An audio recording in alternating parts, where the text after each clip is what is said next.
सोनकच्छ विधायक राजेश सोनकर ने साधा पूर्व मंत्री सज्जन सिंह वर्मा पर निशाना। कहा, माता टेकरी पर जाकर नोटंकी करने के बजाय अपने पुराने कारनामों के लिए संत महात्माओं से माफी मांगे सज्जन सिंह वर्मा।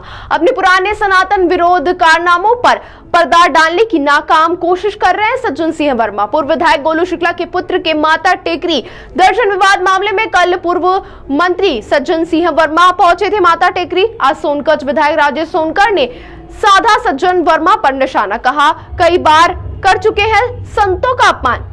देखिए, माननीय सज्जन सिंह वर्मा जी कांग्रेस के बहुत वरिष्ठ नेता हैं और मैं समझता हूं कल जिस प्रकार से माता टेकरी पर उन्होंने जाकर राजनीतिक ड्रामेबाजी करने का जो प्रयास किया है, ये एक ऐसे वरिष्ठ नेता को शोभा नहीं देता है। रही बात माता टेकरी पे जाकर माता के सामने माफ़ी मांगने की और इस प्रकार की ड्रामेबाजी करने की, तो मैं कहता हूं कि जिस प्रकार से निरंतर हिंदू समाज का, हिंदू धर्म का, सनातन समाज का अपमान करने का काम माननीय सज्जन सिंह वर्मा जी ने करा है, उनकी पार्टी ने करा है। एक उदाहरण मेरी सोनकच्छ विधानसभा के झिरवाए गांव में, जहां पर भागवत कथा चल रही थी और उस भागवत कथा के व्यासपीठ पर खड़े होकर माननीय सज्जन सिंह वर्मा जी ने इस देश के राष्ट्रीय संतों का अपमान किया था।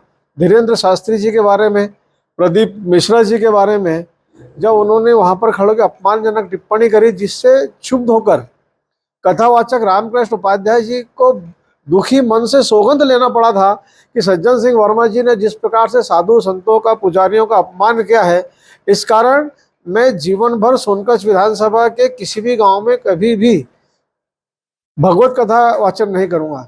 ये इतनी दुख की घटना थी और उस समय सज्जन सिंह वर्मा जी ने कभी भी उन उपाध्याय जी से या साधु संतों से माफ़ी मांगने का काम नहीं किया, बल्कि आज जिस प्रकार की नोटंकी कर रहे हैं, मैं आपके माध्यम से कहना चाहता हूं कि सज्जन सिंह वर्मा जी एक तरफ कहते हैं कि औरंगजेब पे हिंदू मंदिरों पे हमला करने का आरोप है। मैं पूछना चाहता हूं कि आज भी वो मुगल आक्रांताओं को पर आरोप मात्र होने की बात करते हैं। किससे उनको डर लग रहा है? आज भी वो इस बात को स्वीकार नहीं कर रहे हैं। भाई साहब, आप इतिहास के पन्नों को पलट कर देखिए, इसके इतिहास में दर्ज है कि औरंगजेब एक मुगल आक्रांता था जिसने एक नहीं हजारों हिंदू मंदिरों को तोड़ा है। और आपको किससे डर लग रहा है जो आप ये बोलने से आज भी हिम्मत नहीं कर पा रहे कि औरंगजेब आक्रांता था? आप सिर्फ आरोप मात्र की बात कर रहे हैं। हिंदू औरंगजेब हिंदुओं को कहना आपकी मानसिकता का परिचायक है, क्योंकि हमेशा आपने कभी हिंदुओं को आतंकवादी कहने का प्रयास करा। कभी आपके नेता राहुल गांधी जी ने, आपकी पार्टी ने भगवान श्री राम को, भगवान श्री कृष्ण के अस्तित्व को नकारने का काम किया। भगवान श्री राम के मंदिर के निर्माण में आपने बाधा खड़ा करने का काम किया। आपने राम सेतु को हमेशा काल्पनिक कहने का काम किया। आपने हिंदू धर्म को डेंगू की बीमारी कहने का काम किया। माफ़ी तो आपको और आपकी पार्टी के लोगों को माँ चामुंडा से मांगना चाहिए।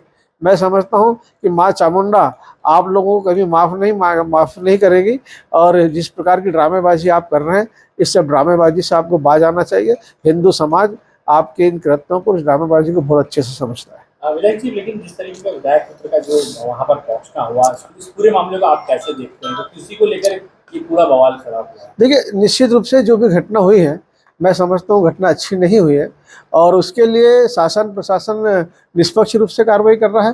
प्रदेश संगठन ने भी स्पष्ट रूप से माननीय प्रदेश अध्यक्ष जी ने कहा है कि कोई गलती अगर हुई है और जिसने भी करा है, अगर कोई दोषी अगर पाया जाता है तो उसके ऊपर संगठन भी कार्रवाई करेगा और प्रशासन भी निष्पक्ष होकर काम करेगा। क्या लग रहा है शिक्षा की कमी है कि जो विधायक जी हैं वो अपने बच्चों को अच्छी शिक्षा नहीं दे पाए कि मंदिर में जाकर सनातनी नाम लगाते हैं, सनातनी अपने आप को बताते हैं, उसके बाद में उनके ही बेटे इस तरह की हरकत करते हैं? शिक्षा की कमी आपको लगती है?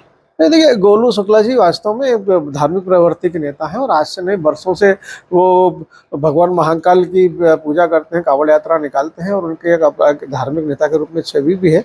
और उनके बेटों ने या परिवार के बच्चों ने, उनके मित्रों ने मिलकर अगर कुछ गलती से अगर कोई इस प्रकार की गलती करी है, नासमझी करी है, तो निश्चित रूप से मैं समझता हूँ एक पिता होने के नाते उन्होंने बच्चों को सीख तो दिया ही होगा, उनको फटकारी भी लगाई होगी।